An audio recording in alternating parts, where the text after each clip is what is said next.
ஆளுநர் பேசியிருக்காரு 7வது முறை இல்ல, இதுக்கப்புறம் எப்பயுமே திமுக தான் ஆட்சி அமைக்கும். இல்லை, திமுக இந்த 5 வருஷம் என்ன செஞ்சிச்சுன்னு எல்லாருக்குமே தெரியும். 5 வருஷமா ஏதாவது ஒரு தரப்பு மக்கள் சந்தோஷமா இருக்கான்னு சொல்லுங்க. நேற்று நடந்த மாநாடு அவங்களுடைய மாநாடு இல்லை, அது அவங்களுடைய பண திமிரை காட்டின ஒரு இடம். ஏதாவது ஒரு இடம், அதாவது நேற்று நடந்த மாநாடுக்கு குறைந்தபட்சம் 250 கோடிக்கு மேலே செலவு செய்திருப்பார்கள் திமுக அமைச்சர்கள், அங்கிருந்த அமைச்சர்கள். இதெல்லாம் எங்கேருந்து வந்து ஏற்கனவே அங்கே இருக்கிற அமைச்சரை பாராட்டினார். நேற்று சொன்னார், அதாவது மாநாடுனா நேருனா மாநாடு. இதே நேரு அவர்கள் மீது 3000 கோடிக்கு மேலே ஊழல் செய்ததாக இடியில் வழக்கு இருக்குது. இடியில் அவங்க கம்ப்ளைண்ட் அமைச்சிருக்காங்க. இது வரைக்கும் டிபிஎஸ்சிக்கு அவங்க அமைச்சு இதுவரை வழக்கு தொடுக்கப்படவில்லை.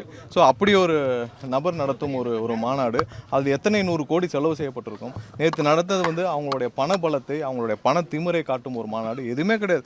எல்லா இடத்துலையும் மொபிலைஸ்டு கிரௌடு, எல்லா இடத்துலையும் அவங்க பஸ்ஸால் அரசு பஸ் வாகனங்களையும் அரசு பஸ்களையும் வச்சு ஒவ்வொரு கன்னியாகுமரியிலேருந்து கும்மிடிப்பூண்டி வரைக்கும் இருக்கிற அனைவரையும் கொண்டு மொபிலைஸ் பண்ண ஒரு மாநாடு. இது ஒன்றும் பெரிய வெற்றியில் இல்லை. அவர்கள் இதே மாதிரி தான் திருச்சியில் கலைஞர் இருக்கிறப்ப ஒரு மாநாடு போட்டார். அதான் அவங்களுடைய தோல்விக்கு காரணமாக இருந்தது. அந்த மாநாடு 100 கோடி ரூபா செலவு பண்ணி அந்த 10-15 வருஷத்துக்கு முன்னாடியே கலைஞர் போட்டார். அதுதான் தோல்விக்கு காரணமாக இருந்தது.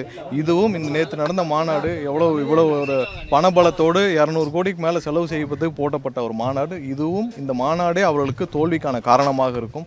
மக்கள் படும் கஷ்டத்தில் நேற்று இப்போ சமையல் எரிவாயு கிடைக்காம ஒவ்வொருத்தலையும் கஷ்டப்பட்டுருக்காங்க. இவ்வளோ கஷ்டத்துக்கு நடுவில் 200 கோடிக்கு மேலே செலவு பண்ணி ஒரு மாநாடு போகிறாங்கன்னா இந்த மாநாடு தான் திமுகவுக்கு தோல்விக்கே காரணமாக இருக்கும்.